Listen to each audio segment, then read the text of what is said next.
The Coachella Valley Firebirds hit the ice in Milwaukee for Game 4 tomorrow against the Admirals in the Western Conference Finals. Now, I had to go out and get an expert who knows how to win on hockey's biggest stage. Five-time Stanley Cup champion Grant Fuhr sat down with me to break down the matchup between these two very different rosters. I think it's an interesting matchup. I mean, if you take a look at what we have with the Firebirds, they're a very fast, very high-skilled team.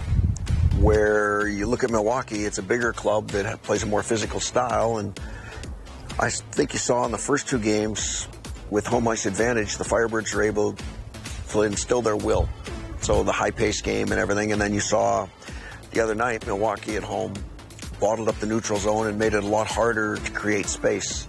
And that's kind of how the two teams differ, is Milwaukee's going to have to take away our speed because they can't keep up. Let's talk about the roster for the Firebirds. I mean, they're stacked with talent from top to bottom. But when you have a roster full of talent, how do you manage that on the ice?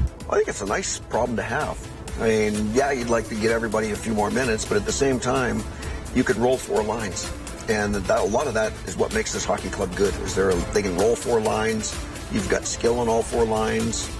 You've got guys that aren't even dressed that you can play a tougher game if we have to play a tougher game. So they've got all the different aspects that it takes to win. There's so much veteran leadership on that team, from Max to Andrew Podorowski. How much do you think that plays into when they're all on the ice? You know, it makes a big difference having some good veterans around. I mean, you see a guy like Matt Tennyson, who you don't really notice him throughout the game unless you're actually looking for him. And it's a great thing because he's that nice calming influence. He's a good veteran guy. You've got Potts, who's obviously a great veteran. I mean, we've got just a nice mix of veterans and young guys, and they kind of feed off of each other. Let's look at Joey Daccord. When you look at Joey, you know, put yourself in his shoes. With this playoff pressure, it's a historic inaugural season for the Firebirds. What do you think is going through his mind, and what do you think is going to be key for him to be successful on that end of the ice? Well, I think he's been really good all year.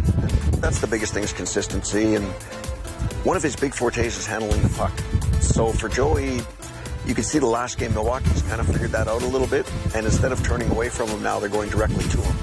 So Joey's going to have to adjust to that a little bit. And it just has to play like he normally does, not put too much pressure on himself. But yeah, it's a contract year where you're looking at the long term, but at the same time, the short term is you just have to be good and give your team a chance to win.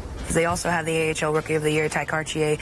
Can you just talk to me about Ty? We've seen him be successful in the playoff season with when he got called up to the Kraken, coming back down, also being a great asset to have at both levels, just seeing him on the ice. He brings a lot of energy, but he does all the little things right, and he does it all the time. And I think that's what allows him to be successful here, and what allowed him to just go up to Seattle and play the same way. He did the same things, played with the same enthusiasm, with the small things, winning little puck battles, getting the pucks into the right places. He did that really well, but he does it game in, game out. What do you think is going to be the key for them to come out with the win? I think we just have to do more what we did the first two games. You know, Milwaukee's thinking that they've got a chance now, but I think if we go out and score a couple of early goals, it'll take that enthusiasm away from them. We just have to come out fast. I think that's the biggest thing, and establish our pace. I think we kind of waited a little bit to see what their pace was going to be like at home. And if you look at their record over the course of the year, they were better on the road than they were at home. So the fact that we could dominate them on the road means we should be able to do the same thing in their building. It's just a matter of us establishing what we do best. And a big shout out to Grant for sitting down with me today, and everyone at Desert Willow Resort for helping out. Game 4 tomorrow, puck drop at 5.